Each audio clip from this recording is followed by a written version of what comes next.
Contrary to popular belief, demons don't really have a significant role within biblical scripture. In fact, beyond a few appearances of the devil, the closest thing we get to demonic is probably the gods of pagans. Yet the idea that there were insidious spirits lurking in the real world had persisted since medieval times, where succubi, cambion, and hellish monsters working for Satan have plagued not only the imaginations of men, but also manifested into core beliefs. This was especially true in the 15th and 16th centuries, where communities had what they believed to be actual proof of demonic activity, that which was conducted by witches. It comes as no surprise then that many of the ideas we have about demons were once published by witch hunters and the Inquisition, most notably the likes of Heinrich Kramer in the Hammer of Witches, which not only became a manual of how to identify witches, but also something of a testament that demons were real and did have powers. Yet another man of similar stature comes to mind, one who not only published material in favour of the torture and execution of witches, but also introduced the world to what was a troubling concept, that the demons were not just entities that preyed on the weak, but in actuality, fully fledged spectres that were powerful beyond belief. Born in the 16th century, Peter Binsfield would become a prolific German bishop and theologian. In his career, he would achieve notoriety as a prominent witch hunter, particularly in the Trier witchcraft trials in Germany, where it had been suggested that over 1,000 people were executed. In his work of the Confessions of Warlocks and Witches, which is one of his more famous works, Binsfield argued that the confession of witches under interrogation and torture should have been taken as absolute truths. The treatise also sought to enhance the guilt of witches, imploring that evil magic really was being practiced, and that these elusive dark arts could have been even practiced by children, who were not exempt from interrogation. Towards the end of his life in 1589, Binsfield produced a second text, a classification of demons. This list takes the idea that these demons were princes or lords of hell, and that each one represented one of the 7 deadly sins. In an era where religious superstition was at an all-time high, the emergence of demonic princes would have no doubt been a cause for concern, and would have surely begged the question, who were these demons? Lucifer. According to this classification of demons by Peter Binsfield, Lucifer represented pride of the 7 deadly sins. Before the biblical God created the world, he was said to have first created the heavens, and inside the heavens he created the cherubs and the angels. Among these angels was a being known as Lucifer, the highest and most beautiful angel of all. He was described as being the most perfect creature that God had ever created, a splendid being that could do no wrong. But Lucifer, having been blessed with so many divine qualities, grew arrogant amongst his peers, soon believing his own qualities to be superior to God's other creations, and later, even God himself. Pride got the better of this angel, and he soon believed that it was he who should have been in God's place. With this in mind, Lucifer intended to raise his throne above the stars of God. Pride would spur on Lucifer to act on his intrusive thoughts. It was pride which saw him begin to manipulate other angels into serving him, for he was far more cunning and influential than they were. Many of these angels soon championed Lucifer as their leader, and it was Lucifer who they would come to recognize as the supreme authority. In the Bible, Ezekiel tells us that Lucifer was able to recruit up to 1/3 of all angels in heaven, and that once he had done this, he leveled an attack against God in a divine war for the heavenly throne. However, despite Lucifer's coordinated attack, he was unprepared for one angel that would resist him until the very end. And not just any angel, no, but the archangel Michael. Unable to overcome Michael in his current form, Lucifer transformed into a mighty dragon in the hopes of crushing the archangel and devouring the remainder of God's forces.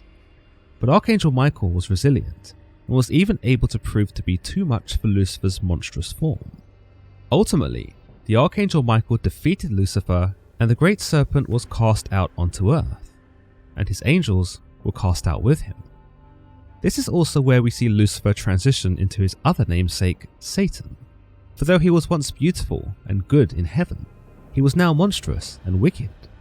His defeat proves to be more than just a loss of pride, however, but in fact a loss of everything.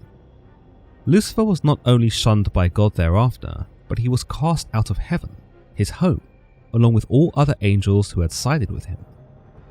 Gone were his glory days of being the most splendid, perfect being of all of God's creations, and instead he was condemned to take on the role of the complete opposite.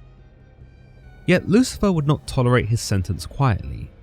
In fact, from the very day of him being cast out, Lucifer began to plot his revenge against God. Seeing as he was no longer God's favourite creation, Lucifer, now Satan, would take his vengeance against those who essentially took his place as God's favourites: mankind. When we look at the origin of Lucifer's name, you will find that Lucifer is actually Latin for light bringer or morning star, or even the planet Venus. If we look at the 14th chapter of Isaiah, we are told, "How art thou fallen from heaven, O Lucifer, son of the morning? How art thou cast to the ground, which didst weaken the nations? For thou hast said in thine heart, I will ascend into heaven. I will exalt my throne above the stars of God. I will sit also upon the mount of congregation, in the sides of the north. I will ascend above the heights of the clouds. I will be like the Most High, yet thou shalt be brought down to hell, to the sides of the pit." Many believe that here, Isaiah is referring to Lucifer, the devil. But there is another argument that this passage is actually in reference to a fallen Babylonian king, one who is mortal and not one who is created as a divine perfect angel. It's understood that this king had sinned greatly in his persecution of Israel, and likely believed that he was beyond the power and punishment of the biblical God. Regardless of how you interpret the story of Lucifer, whether as an unnamed Babylonian king or the fallen angel of God, the moral of the tale is quite profound. It echoes the old saying, "Pride goes before fall," or in the biblical sense, in Proverbs 16:18, "Pride goeth before destruction, and haughty spirit before a fall." It serves to show believers that, like Lucifer, if one is too confident and believes himself to be more powerful than God, he could risk setting himself up for his own failure. The tale also seeks to teach readers to be modest and to be thankful for what they have, and while they should aspire, they should not rush into things and be impulsive of their desires. It also echoes the idea that readers should respect their elders, their parents, and perhaps most importantly, their God, lest they come off banished, bitter, and ultimately shunned, as Lucifer was. Mammon. In the Bible, Mammon is commonly thought to mean money or material richness, before evolving into the more broad term of wealth. In fact, as far as the Bible goes, Mammon appears to be only a concept, one that represents greed or the pursuit of personal gain. According to the classification of demons by Peter Binsfield, Mammon represents greed of the 7 deadly sins. In post-classical Latin, the term was pronounced as mammona, a term still used today in several languages, usually in a derogatory manner in relation to money and finances. The term also held the meaning of wealth in Hellenistic Greek, where we see the more traditional mammon used to again mean wealth or profit. In the Revised Standard Version of the Bible, meanwhile, mammon is thought to be the Semitic word for money or riches. The term itself would eventually become a pejorative term used by Christians to describe gluttony, greed, and the obsession with the material or wealth. It wasn't until the Middle Ages did Mammon become personified, where he would go on to become one of the 7 princes of hell in some classifications. This might have stemmed from what was thought to have been an ancient Syrian deity, who may have shared the name Mammon, or at least represented riches, wealth, and gold. How much influence this deity may have had over the demonic figure now represented in literature is not known, and many details about these ancient Syrian gods are pretty hard to come by. Mammon himself is relatively a hard demon to speak of, given that biblically he never actually appears, leading many to believe that this demon was added into religious belief much later on. Some believe that Mammon was just another name for the demon Beelzebub, whilst others, including 4th century saints Cyprian and Jerome, believe that Mammon was an evil demonic master that enslaved those who were driven by riches and financial abundance. A 12th century bishop of Paris, Peter Lombard, had some interesting insights about Mammon, saying that riches are called by the name of a devil, namely Mammon, for Mammon is the name of a devil, by which the name riches are called according to the Syrian tongue. Here we see yet another belief that Mammon originated from Syrian culture, and again may have once been a deity in Syrian belief, but also that Mammon is the name of a demon.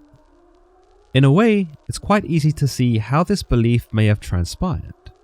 Many people view money and wealth as evil parts of society, noting that money makes people do wicked things, or that the pursuit of money can lead one down unscrupulous paths. By giving money a face, it may have served to dissuade some people into getting too invested in chasing materialistic wants and desires. For if one could see the ugliness of Mammon, they would surely run in the opposite direction. Establishing Mammon as a demon may have been necessary in some communities, for it may have had the effect of reminding people that their god certainly wouldn't approve of such a lifestyle, and that the closer they found themselves to Mammon, the further they would find themselves from God. Mammon is no stranger to the literary works of the greats, however. He is seen in Edmund Spenser's The Fairy Queen, an English epic poem that actually details Mammon as guarding a cave full of wealth. Meanwhile, in John Milton's Paradise Lost, Mammon takes on the role not as a demon, but as a fallen angel, who appears to be greatly intrigued by earthly treasures. In this interpretation, we see that Mammon was actually the last angel to fall from heaven, presumably after Lucifer's revolt. We understand that even in heaven, Mammon cared more about the golden pavement than he did about God, or perhaps even Lucifer's ill-fated rebellion. It's possible that by this, Mammon didn't even care that he was exiled from heaven, because on earth, he still got to do that which he loved to do, admire treasure and incur wealth. He is also here attributed to being the one who taught men to long for treasure as well, and that he instilled in them his same tenacity that would see them do whatever it took to get more money, even if it meant rifling the earth to get at it. Meanwhile, in the Dictionnaire Infernal by Colin de Plancy, we see Mammon appear as the demon of greed, and again, like in Paradise Lost, he is described as teaching men to bleed the earth so as to acquire its treasures. There does exist an illustration of Mammon where he appears to be a bony old man, one who is unremarkable to gaze upon, and one who would blend into society with relative ease. Asmodeus. The demon known as Asmodeus has been involved with both lesser-known biblical characters such as Tobias, as well as more recognized figures such as the Archangel Raphael and King Solomon. In all of his appearances, all of which appear in non-canonical biblical stories and apocryphal works, Asmodeus is as evil as they come, notably being responsible for kidnapping, torturing, murdering, and conspiracy against man. According to the classification of demons by Peter Binsfield, Asmodeus represents lust of the 7 deadly sins. Asmodeus, or originally known as Ashmedai, as derived from an early Eastern Iranian language, is thought to mean wrath, but we don't get to see much of his wrath from the texts available, but more so his lust for women and the manipulative hold he has over them. We see that Asmodeus's wrath, if any, is often thwarted by both mortals and angels alike, and that while he is revered, he shows tremendous cowardice when met with direct opposition, often opting to flee from battle and hide behind the women that he has managed to possess. The main mention of Asmodeus comes out of the apocryphal biblical story in the book of Tobit. Tobit, a God-fearing man who goes blind, sends his son Tobias on a journey to retrieve some money he is owed. On his journey, he meets Archangel Raphael, who disguises himself as a man named Azarias, who becomes Tobias's guide. As their journey progresses, Tobias meets Raguel and his daughter Sarah, a woman he falls in love with. Of course, there is a catch though. Sarah appears to be cursed in that whenever she takes a husband, that husband dies on the night in which they consummate their marriage. We soon learn that this curse is a result of the demon Asmodeus, who is haunting Sarah, and that his role in the story is to plague Sarah so that she remains single. We never really learn why he is doing this, but some have contemplated that Asmodeus is obsessed with Sarah and possibly infatuated with her.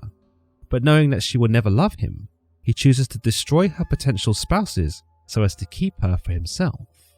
When Sarah agrees to marry Tobias, Raphael advises him not to sleep with Sarah on their wedding night, but to place the heart and liver of a giant fish that they had previously caught over piping hot coals.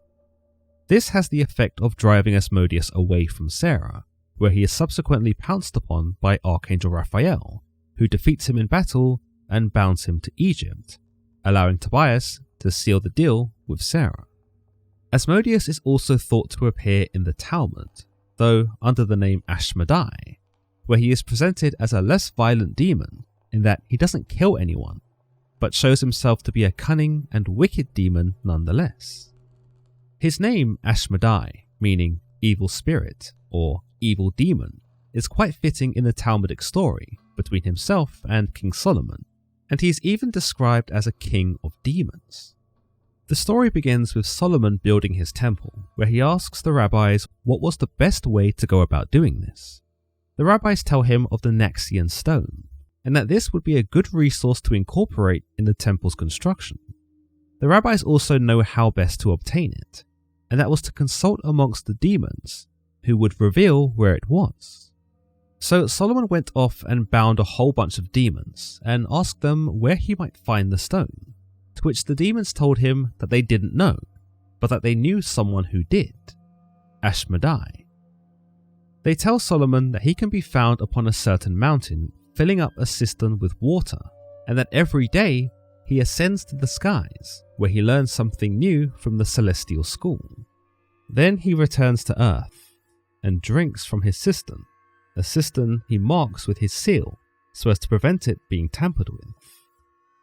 Solomon sends his servant Benaiah to capture Asmodai, which he does by carving a cistern above Asmodai's cistern and pouring wine into it.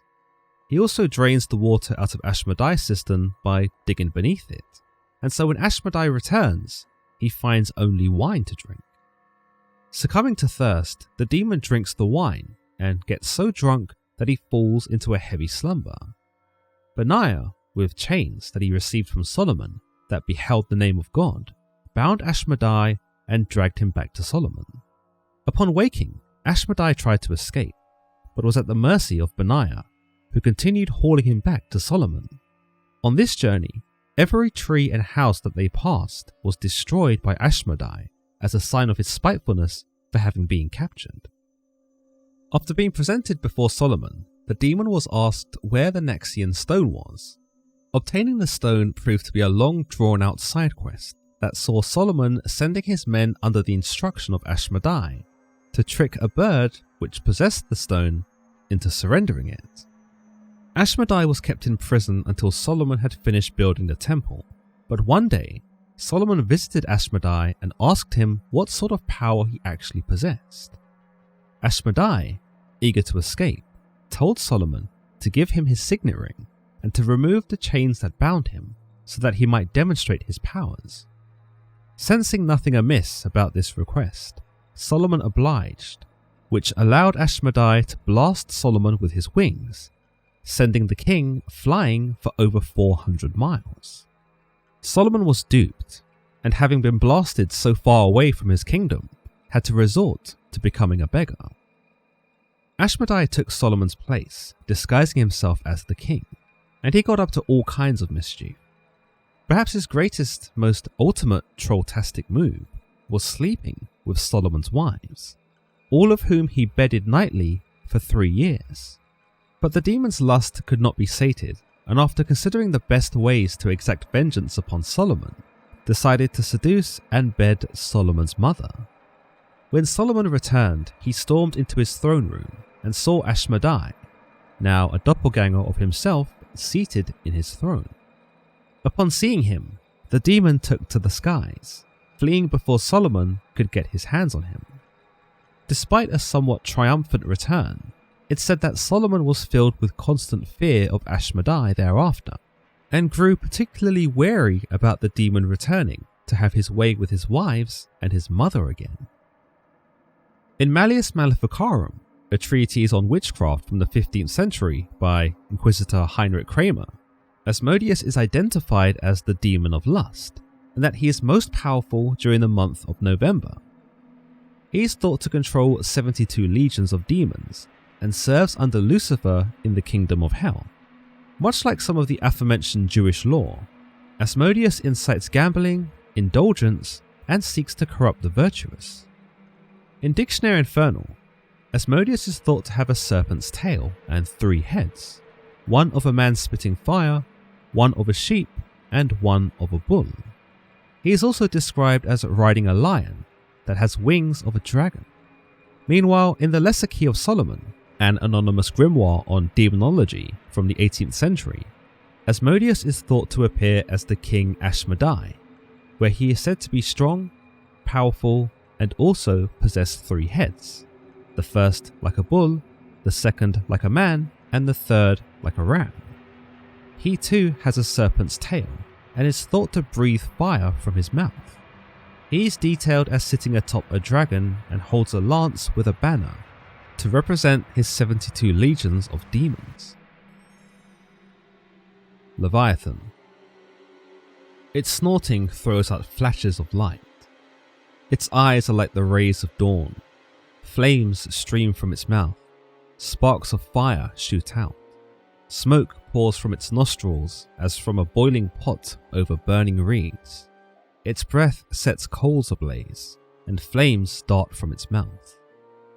These are just a few words that describe the biblical monster Leviathan found in chapter 41 of Job. In total, there are 34 verses dedicated to describing the beast's power and appearance, which come in the form of God's voice to Job. What we see here is a massive sea creature that is associated with a great serpent, or even a dragon, one who is so imposing and tremendous that no human can even touch the beast, let alone kill it. In Peter Binsfield's classification, Leviathan is regarded as envy of the 7 deadly sins. Leviathan, as God tells Job, cannot be fished out of the water like a common fish. The monster cannot be bargained with, it cannot be captured, and most importantly, it cannot be tamed. Not by mankind at least. It is the beast that exists above all other beasts, and it cannot be hunted, for there are not enough harpoons in the world to cover its hide. If you were to touch it, you would experience suffering immediately. Essentially, the beast is invincible, and this is made even clearer by God's declarations that any hope of subduing it is false, and no one is fierce enough to rouse it. Despite being its creator, even God seems impressed by Leviathan's physical attributes, as he almost brags to Job of its limbs. Who can strip off its outer coat? Who can penetrate its double coat of armor? Who dares open the doors of its mouth, ringed about with fearsome teeth? Its indestructibility is further emphasized by God as he tells Job Leviathan is impervious to attack. Its back is made up of rows of shields that are so tightly sealed together that no air can pass between them. These shields are likely its scales, those which God tells us cling together and cannot be parted. This depiction symbolizes the dominance of Leviathan and how futile it would be for any man to go up against it, for it is evidently impossible to break through its sturdy flesh. Put simply, Leviathan cannot be harmed. God continues that when the beast snorts, it shoots out flashes of lightning. Its eyes are like the sun at dawn, Flames shoot from its mouth, smoke billows from its nostrils, strength resides in its neck, and dismay goes before it. By comparing its eyes to the sun, it already possesses a power that we as humans have no control over. Already we are stumped by the beast, for its eyes are enough to overpower us. The flames that come forth from its mouth meanwhile are potent enough to set coals alight, and evidently Leviathan has no qualms about using this ability against mankind, should they attempt to pester it. Smoke billows from its nostrils, possibly capable of choking mankind, or concealing its own form from us. Lastly, there is power in its neck, suggesting that whilst our own necks are vulnerable to blades or breaking, Leviathan's neck is quite the opposite. But God isn't done explaining Leviathan there, no. He goes on to say that the folds of its flesh are tightly joined, its chest is hard as rock. When it rises up, the mighty are terrified. They retreat before its thrashing. Here we see that the folds of its flesh are much like its scales, tightly joined and impossible to pull apart. Its chest is sturdy and likely impenetrable, unlike ours, which can be pierced by sword or arrow. Then we are told that even the mighty, even the strongest, most heroic of men, cannot stand up to Leviathan, and even they will retreat before its mighty form should they ever behold it. God continues that the sword has no effect against Leviathan, nor does the spear or the dart or the javelin. To Leviathan, iron is like straw, and bronze like rotten wood. No weapon upon earth can harm Leviathan, and it will even laugh at the efforts made by man, for it knows it cannot be harmed by such small and tiny pieces of metal. Lastly, we are told nothing on earth is its equal, a creature without fear. Aside from its devastating and physical attributes, Leviathan does hold a symbolic significance in the Bible as the representation of chaos, evil, or of force of darkness, as later seen in subsequent biblical chapters. But what is the purpose of Leviathan? Well, much like Behemoth, arguably the earth counterpart to Leviathan's water, Leviathan is created so that God can illustrate his power over all creation to Job, and to show Job that there is so much more that he does not understand. Leviathan is also mentioned in other biblical passages, including Isaiah 27:1, where we are told that God will destroy Leviathan, and Psalm 74:14, where Leviathan is crushed to feed the creatures of the desert. In both examples, the destruction of Leviathan is for the greater good, and can be understood as a symbol of God's ultimate victory over evil, and the restoration of peace and order. Beelzebub. Peter Binsfield identifies Beelzebub as one of the 7 princes of hell that represent gluttony, of the 7 deadly sins, but his existence predates the bishop's classification. In ancient times, there once existed a people who lived on the south coast of Canaan, a people that were exiled by King Nebuchadnezzar II from Mesopotamia.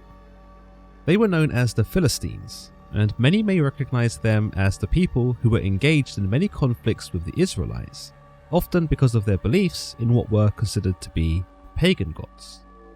When we think of these pagan gods, the entity known as Baal is frequently cited. Baal is the god which Jezebel introduced to the northern kingdom of Israel when she marries King Ahab, and Baal is the god which Elijah challenges atop Mount Carmel into lighting a sacrifice, one which Baal fails. But some associate the pagan god Baal to the demon known as Beelzebub, or in the case of the connection with Baal, Baalzebub, he who was worshipped in Ekron, the southwestern province in Canaan. We understand this from the second book of Kings, where we are told that the northern king of Israel, known as Ahaziah, suffers a terrible fall that leaves him bedridden. Instead of praying to the Israeli god, however, Ahaziah tells his messengers, "Go and consult Baalzebub, the god of Ekron, to see if I will recover from this injury." As we can see, Beelzebub is referred to as the god of Ekron in this passage, but this does not go unnoticed by the Hebraic god, who doesn't take kindly to this. He sends Elijah to intercept the messengers on their way to Beelzebub, and tells them, Is it because there is no God in Israel that you are going off to consult Beelzebub, the god of Ekron? Therefore, this is what the Lord says: you will not leave the bed you are lying on, you will certainly die. The messengers are spooked by this, and so return to Ahaziah to declare what they have been told, which sees Ahaziah send several men to apprehend Elijah. But God strikes these men down, and soon Ahaziah has no choice but to have one of his captains beg Elijah for an audience. Elijah meets with this captain and relays the same message, that if Ahaziah continues to pray to Beelzebub instead of the Lord, then Ahaziah will die in the bed he lays in. Ahaziah never actually did pray to the Lord, and must have continued to pray to Beelzebub, for he never recovered from his injuries and died in his bed. Many Jewish scholars see Beelzebub as the Lord of the Flies, or at least attest this to being a title he was given. It is possible that this term was an archaic reference to Beelzebub being animal feces, and that his followers were the flies that gathered around said dung. The term Beelzebub is also thought to have been a Hebraic insult used by the Israelites against the Philistines. Meanwhile, many Christian interpretations see Beelzebub as simply being another name for the devil or Satan. We later see Beelzebub in the account by Matthew, where Jesus was healing the wounded and the sick. A man who was thought to have been possessed by a demon was brought to Jesus, and Jesus drove the demon out, restoring the man back to his original senses. But a Pharisee, a member of an ancient Jewish sect, was less impressed by Jesus' miracles and detested that which he was doing. He believed that the only way Jesus could have been driving demons out of people was if he himself was using demons to facilitate this. The Pharisee declared in Matthew 12:24, "It is only by Beelzebub, the prince of demons, that this fellow drives out demons." It is unknown why the Pharisee chose to blame Beelzebub, but it could be down to the fact that the Pharisee didn't really know what he was talking about, and simply made this inflammatory remark so as to help in discrediting Jesus' miracles. It could also be that the Pharisee knew of how the term Beelzebub was used as an insult, and so deliberately chose to associate Jesus with Beelzebub to drum up an emotional response from those in attendance. In any case, the Pharisee insists that Jesus and Beelzebub were in cahoots, and that Jesus could not have been as righteous as he says he was if he was conducting business with a demon. But we are told in Matthew 12:25 through 27 that Jesus knew their thoughts, and he was able to shut down the Pharisees' claim. Essentially, Jesus vindicated himself of this slander by pointing out the illogicality of Beelzebub helping him, for if the demon did, then he would be going against his own work. Instead, he confirms that he was using the Spirit of God to drive the demons out, and all those who experienced it would be blessed. But outside of the Bible, Beelzebub also plays a significant role in some pseudepigraphical stories, such as the Testament of Solomon. In this apocryphal story, Solomon captures the demon and questions Beelzebub when he is brought to him, asking who he was and what his purpose was, to which Beelzebub declared that he was the prince of all demons, and that all chief demons sat beneath him. Solomon also learned of Beelzebub's weaknesses, whereby Beelzebub reveals that the name of God was enough to defeat him, and to mention it would cause him to disappear at once. Solomon proceeded to command Beelzebub to saw marble, presumably for the construction of his temple, and it was understood that all other demons cried out in pain, having to bear witness to their prince Beelzebub being controlled. Outside of religious texts, Beelzebub has become a fascination for many authors and poets on demonology.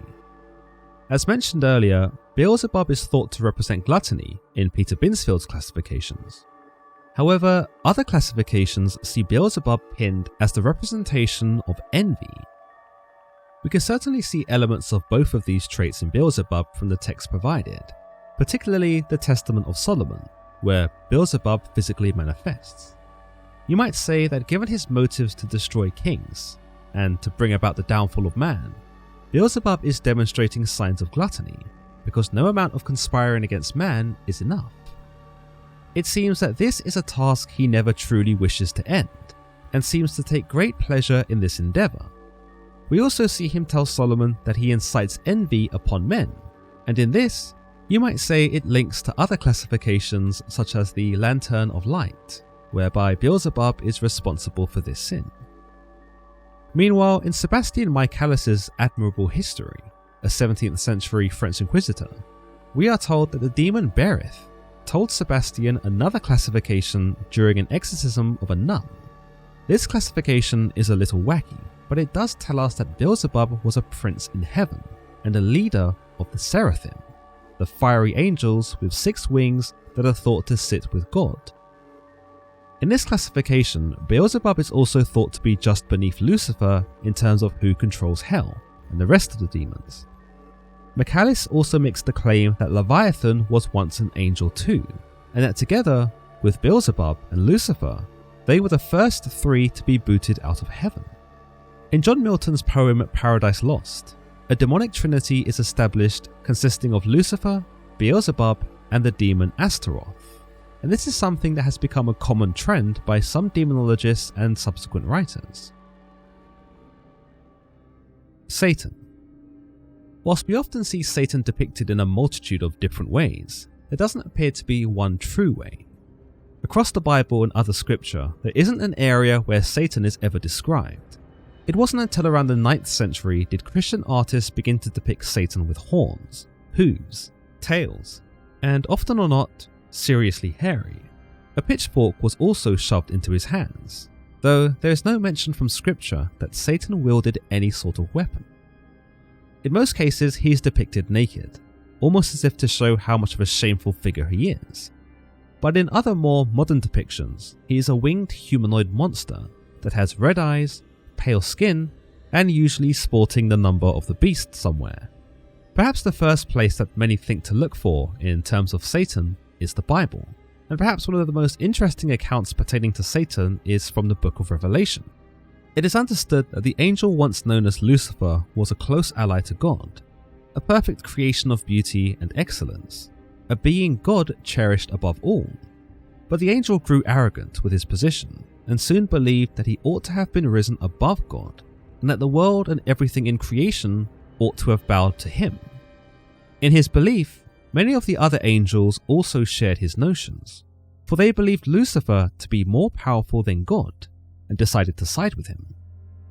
In Revelation, we are told that a war broke out in heaven, and many scholars perceive this to be the war between Lucifer and God, in that a civil war between angels erupted, with one side led by Lucifer and the other by Archangel Michael. It is believed that Lucifer transformed into a dragon in order to defeat Archangel Michael, but that in doing so, he was still bested, and both he and his angels were cast out of heaven. Here we see this dragon, which is thought to have been Lucifer, take on the name of Satan, a being who now leads the whole world astray. Through this section, many believe that Lucifer and Satan are the same being. Lucifer was the angel who betrayed God, and once he is cast out and no longer an angel, he adopts the new name Satan and becomes something wicked and evil. Lucifer has since become synonymous with Satan, the two terms being interchangeable in most cases to describe the devil.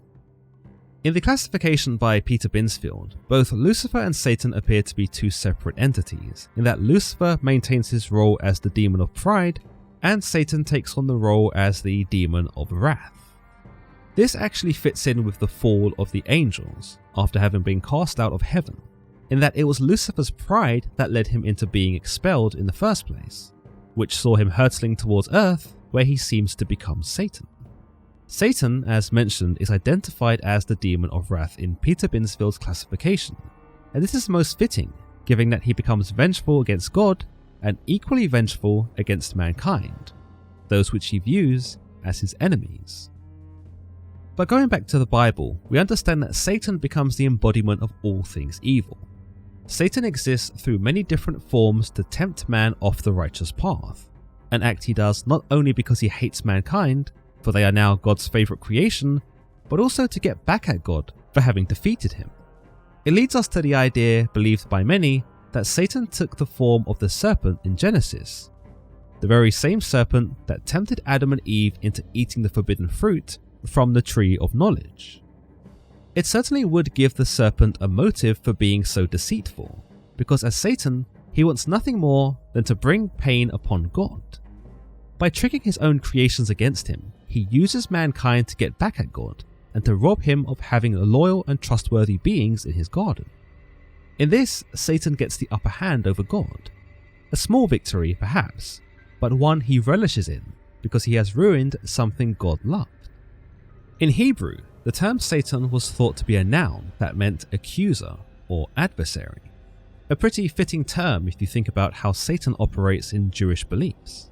While Satan himself is not necessarily considered to be the big bad evil in the Torah or the Talmud, he does appear at the command of God to deliver his will, whereby he serves as an obstacle for the evil prophet Balaam, who is hired to curse the Jews. Through this, he could very well be considered an adversary, not necessarily to God, but an adversary in general. We also see Satan appear in the book of Job, whereby Job is cursed by God after a wager with Satan to see if Job would still worship God if he was met with misfortune. In fact, God actually grants Satan the freedom to do his worst against Job, and thus Satan comes to serve as something of an agent of God, in that he does what God tells him, so long as he gets to hurt humans in some capacity. This might link him to being the accuser, in that it is he who brings about punishment to man, for he serves God in some loose manner to facilitate his vengeance. It could also be that God has complete control over Satan, and that he uses the evil of him to bring upon wrath on those who deserve it. Belphegor. In demonology, there exists a demon thought to be a lieutenant of Satan, one who is dispatched on various missions, usually to deceive mortals through a varied set of methods, none the least taking the form of beautiful women and using their naked glory to seduce men to his cause. While seldom depicted, his true form is thought to be one of utter terror, a demon with huge horns, sharp teeth, long nails, and the embodiment of something truly awful. His name is Belphegor, and if you asked Peter Binsfield, Belphegor was one of the 7 princes of hell and the chief demon of the sin of sloth. But what is sloth? Well, it's widely regarded that sloth is the state of doing nothing, the state of physical and spiritual abandonment, where one may find that doing the absolute least is fulfilling. It's quite easy to see why sloth would be a sin, in that squandering one's potential and life by doing nothing is almost like throwing the gift of life back in God's face. It is also through sloth that the mind and body is neglected. Again, another form of ungratefulness towards what God has given, as well as the potential for the devil to infiltrate one's mind. Whilst Belphegor does not appear under such a name in the Bible, many are convinced that he goes by the name Baal-Peor in Numbers 25, which sees the Israelites settle in the ancient Jordan city known as Shittim, a town that was often pegged as being a site of debauchery, sin, and orgies. Whilst here, the Israeli men begin to indulge in sexual immorality with the Moabite women living here, those that invite the men to sacrifice to their gods. Numbers tell us that the men ate the sacrificial meals and even bowed before the gods of the Moabite women, where we are told, "So Israel yoked themselves to the Baal of Peor, and the Lord's anger burned them." But who or what is this Baal Peor? Whilst it does sound similar to the demonic name of Belphegor, it does have some significance in the Bible. Baal Peor was a local deity worshipped by the Moabites, and could very well be the Belphegor that we know from Peter Binsfield's classification as the demon of sloth. As mentioned, Baal Peor appears when the Israelites, who were following Moses to the Promised Land, are seduced by the women of Shittim into worshipping their god. The story starts further back when the king of the Moabites, known as Balak, hired Balaam, a wicked prophet, to curse Israel. King Balak, after all, had seen the advancement of the Israelites and began to see how formidable they could become, thus wishing to destroy them. The prophet Balaam was paid, but his curses had no real effect on Israel, as each time he tried, God converted the curse into a blessing. King Balak and the wicked prophet Balaam would spy on Israel from a peak known as Peor, and they came to understand that cursing Israel was pointless because God protected Israel from such attempts. So the terrible tag team of Balak and Balaam decided to hatch up a new plan. We learn in Numbers 25, as mentioned earlier, that the women in Shittim began to seduce the Israeli men on their way to the Promised Land. They encouraged the men to sacrifice to their gods and to worship them, that which took place in many sexual acts. It would seem that as Balaam was unable to curse the Israelites, he used the women to seduce the Israelites into worshipping Baal Peor, knowing full well that this would anger God, and thus see them cursed as the king of Balak intended. Through this, Balaam is actually able to complete his mission by manipulating pretty much everyone involved, including God in some ways, into getting what he wants. So with that out of the way, it could be said that the demon Belphegor is named after the Baal of Peor, he who got his name from the Moabites and the Midianites who worshipped him. The event marks a critical incident where the Israelites succumbed to immorality and idolatry, and also saw them give in to the temptation of the flesh. Not only is this story a warning to believers that God is angered by such debauchery, it also provides believers with an explanation as to why many believe that the demon Belphegor was thought to use women to manipulate men. Sexual temptation has never changed over time. It has always been an urge for men and women to indulge in, and represents the basic carnal need of humankind, one that can consume us if we allow it. Through this, Belphegor the demon is believed to be that very entity that corrupts society with this sin, utilizing the naked flesh of women to deceive and manipulate men. Some might say that the Moabite women were not real at all, but instead manifestations of Belphegor, or the Baal of Peor, who was able to corrupt several of the Israelites simultaneously. Through this, Belphegor can be considered a shapeshifter, as aforementioned, taking the form of beautiful women and seducing men on behalf of his lord Satan.